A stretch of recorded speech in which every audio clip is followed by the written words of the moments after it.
In 2003, archaeologists found a sealed city under the Iraqi desert and shared news that should have shocked the world: the burial place of a king who knew everything. 3 weeks later, war stopped the dig. What is still buried in those walls? They had been digging in southern Iraq, working the dry, flat land south of the modern city of Nasiriyah, following survey information that pointed to a spot that matched the ancient city of Uruk. Uruk is not a made-up city. It is one of the most important urban centers we know about from archaeology, the world's first real city by most definitions. It was home to a population of maybe 50,000 people at its biggest around 3000 BC. It was the city that gave Mesopotamia its name for the whole region of Iraq. The German team had been carefully studying the land around Uruk, mapping things under the ground with ground-penetrating radar and satellite images. What the radar showed them under the desert surface was a city, not the remains of a city. A city kept in amazing condition by the dryness of the southern Iraqi desert, sealed under the dirt that had piled up on it across 5,000 years of being left alone. Houses, gardens, fields, and canals ran between the living areas in a pattern that the team's plant expert, Georg Fassbinder, described in press materials that spread briefly before everything changed as a kind of Venice in the desert. A city layout of amazing skill, kept whole under the ground. And on the edge of the site, separate from the living areas, different in its shape and the way it was placed, the radar showed something that matched a very specific description that had existed in written form for nearly 4,000 years. It looked like the burial place described in the Epic of Gilgamesh. I want to be careful here about what the team actually said and what the evidence actually showed, because this story has been twisted in both ways, made too simple into a claim that Gilgamesh's tomb was found, and also dismissed as fringe speculation with no real basis in archaeology. The truth is more interesting and more frustrating than either side.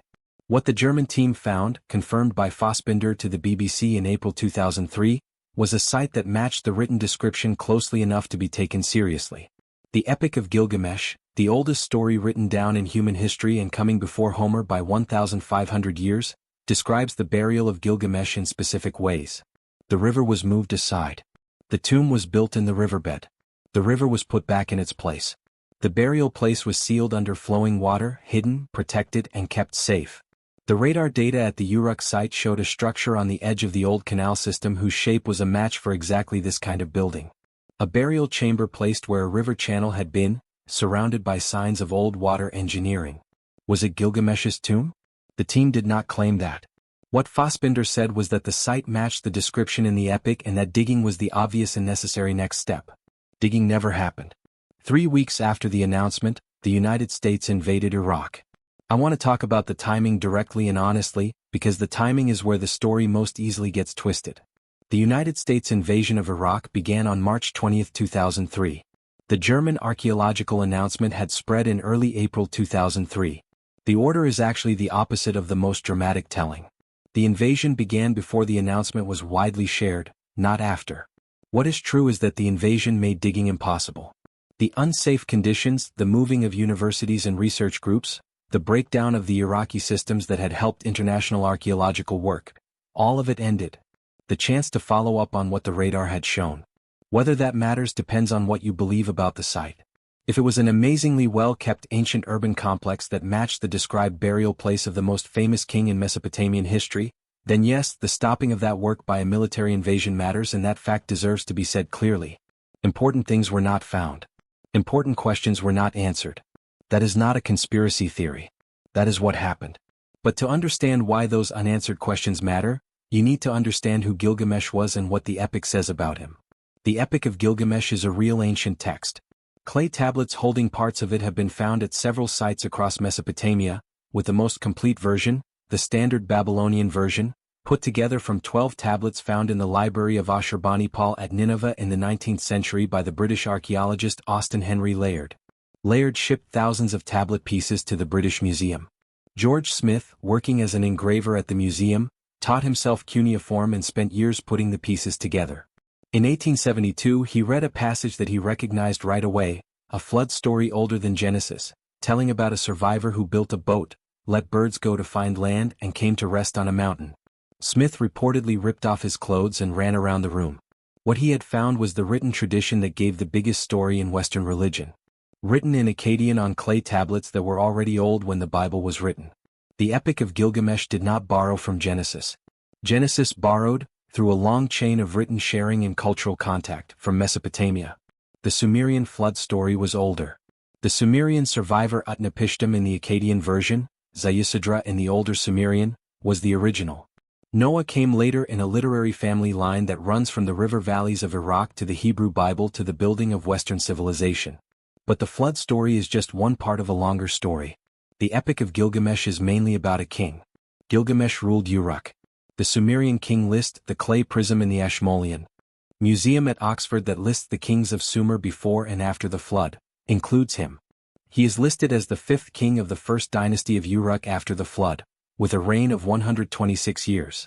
His father is listed as a demon. His mother is the goddess Ninsun. By the king list, he is a historical figure placed in the same document that lists real Sumerian kings confirmed by archaeology. The epic describes him differently from the official record. It says he was 2/3 divine and 1/3 human. It says his body was amazing, his good looks described in ways that suggest a physical presence beyond normal humans. It says he had knowledge that no other human being had. He had seen the secret things, had been to the ends of the earth, had come back from distances no other man had traveled, and had written on a lapis lazuli tablet everything that he had learned. A lapis lazuli tablet. Written stored. The epic says this tablet was sealed in the foundation deposit of the walls of Uruk, not hidden by accident but carefully kept. The building tradition of foundation deposits, objects buried on purpose in the foundations of buildings to be kept forever, has been documented through archaeology all over Mesopotamia. Foundation deposits have been found. They hold objects. What they hold, the text says, was Gilgamesh's record of everything he knew. What did Gilgamesh know? The epic describes his journey to the ends of the earth looking for immortality after the death of his friend Enkidu. He passed through the mountain of the sun, the tunnel through which Utu, the sun god, traveled by night from west to east. He crossed the waters of death. He found Utnapishtim, the flood survivor, the one mortal granted immortality by the gods, living at the edge of existence. He learned from Utnapishtim. He found the plant of rejuvenation at the bottom of the sea. He lost it to a snake. He returned to Uruk. What he brought back was not the plant and not immortality. What he brought back was the knowledge that only he, of all human beings, had gotten through that journey, and he wrote it down on lapis lazuli and sealed it in the walls of his city. Now I want to talk about what happened in Baghdad in the same weeks that the German team's discovery was being talked about, because the two stories meet in ways that deserve careful looking at. The Iraq Museum in Baghdad held around 170,000 objects at the time of the invasion. One of the most important collections of Mesopotamian history in the world. It had artifacts spanning 10,000 years of human civilization in the region, from Neolithic tools to Babylonian official records. Among its holdings were objects that had never been fully studied, sorted, or written about. Artifacts whose importance was known to experts but whose content had not been fully looked at. In the days after Baghdad fell on April 9, 2003, the museum was robbed. Around 15,000 objects were taken, including pieces from the locked basement storage rooms, areas that needed keys and special knowledge of the building's layout to reach. The careful nature of the theft was noted by investigators, including Colonel Matthew Bogdanos, who led the later military investigation. Bogdanos recorded that the pattern of theft pointed to several actors with different levels of access and different goals. Some thefts were just for the moment. Display cases were smashed. Easy-to-see objects were taken. Others were aimed at specific items taken from locked places, reached with clear inside knowledge of what was there and where it was kept. Bogdanos was careful not to say too much beyond what he knew. What the investigation showed was that the pattern was not just random looting. Some part of the theft looked organized and specific. What was specifically taken and by whom was not figured out. I am not saying that the Iraq Museum was robbed to get Mesopotamian technology or ancient knowledge or any of the more dramatic ideas that have been attached to the invasion. What I'm saying is that a collection of priceless historical importance was left unguarded at a moment of military action, that the theft that followed showed signs of organized targeting along with random looting, and that the objects taken have not been fully tracked down. Among the things that were in that museum, Sumerian medical tablets, astronomical records, official documents from periods not yet fully studied, and objects from foundation deposits of ancient Mesopotamian buildings whose contents had not been fully examined. Foundation deposits like the ones in the walls of Uruk. The site that the German radar survey found was never dug. It was a kept city under the southern Iraqi desert and a structure on the edge of the old canal that matched the burial description in the epic. The team left.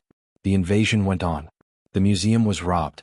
The tablets that had been coming out of Iraqi soil for over a century kept spreading into private collections, illegal markets and institution collections around the world. Many of them stayed untranslated. Was Gilgamesh real? The king list says he was. The city he built, Uruk, is real and documented. The walls he built, described in the epic's opening lines as something a future traveler could check, have been found. The foundation deposits in those walls have been located, though not all have been opened. The written lapis lazuli tablet, the epic says he sealed inside those foundations, has not been found. Was the structure the German team's radar found the burial place described in the epic? The team thought it matched closely enough to dig. They never got the chance. What was in the Iraq museum that was specifically taken by organized actors during the robbery? The investigation showed that something was targeted. It did not figure out what. What would we find if the foundation deposits of Uruk's walls were fully opened and examined? We do not know. The tablets already recovered from Uruk and nearby represent only a small part of what the site likely holds. The city is huge. The digging work done over more than a century has covered only a portion of it. What is certain is this. The oldest story in human history describes a king who knew things no other human being knew, who wrote what he knew on lapis lazuli, and who sealed that record in the foundations of the city he built, a city that still exists, partly dug in southern Iraq. In 2003, a German archaeological team found what appeared to be the kept remains of that city and a structure matching his described burial place. 3 weeks later, Iraq was invaded. The dig was abandoned. The museum was robbed. Gilgamesh looked upon the walls of Uruk and is described in the epic as saying to the person who will one day stand where he stood, "Inspect the foundation. Examine the brickwork. Climb the wall. Look at the foundation deposit of lapis lazuli. The city is there. The walls are there. The foundation deposits have not all been opened." The oldest story ever written describes a man who saw the secret things, knew everything and made sure it would survive. Whatever he put in those walls is either still there or it is not. And we stopped the one chance we had to find out what it was. If you found this video valuable, consider giving it a like. If you enjoy stories about ancient civilizations, lost knowledge and history, make sure to subscribe so you don't miss what's coming next. And if you know someone who loves archaeology or ancient mysteries, feel free to share this with them. If you have any questions or thoughts, leave them in the comments.